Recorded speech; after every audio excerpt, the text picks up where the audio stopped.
I always wonder what's going on in the mind of his wife. Like, are you Agreed. okay? Please blink 4 times. Yes. We'll come over here. We'll save you.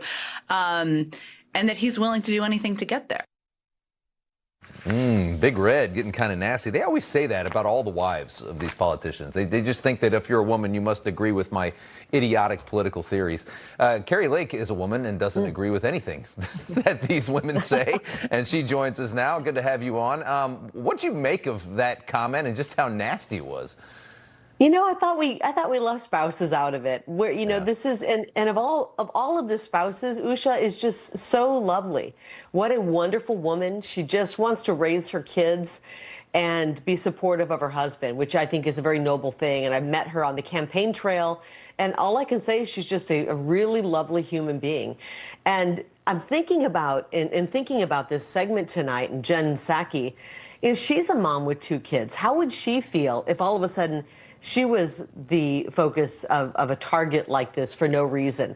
I don't think she would like it. It's not good for the family. It's not good for the children. And I think it's really despicable. But it shows they're literally, Rob, they're running out of things to complain about and whine about. Yeah. And so now they're just looking for anything. Yeah, and it also shows that they're very nervous about what J.D. Vance is going to bring when it's his turn to potentially run for president, because he's got so many weapons. That's a good point. You know, they realize there's no bringing Trump down. He is loved by so many people. Now they're going, who's coming next, and how can we stop them before they get going? Yeah, you got this 6'2" guy from Ohio that's got this great story, was a poor kid and disadvantaged in every way, and he turns into what we have before us here.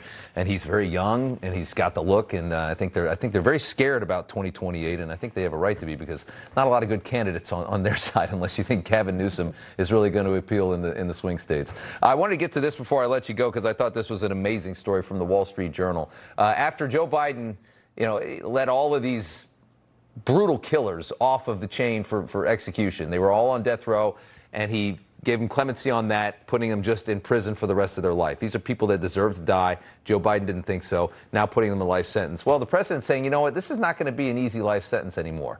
The president designating these 37 people on death row, men on death row, are going to be in hell for the rest of their lives. They're all in solitary for 23 hours a day.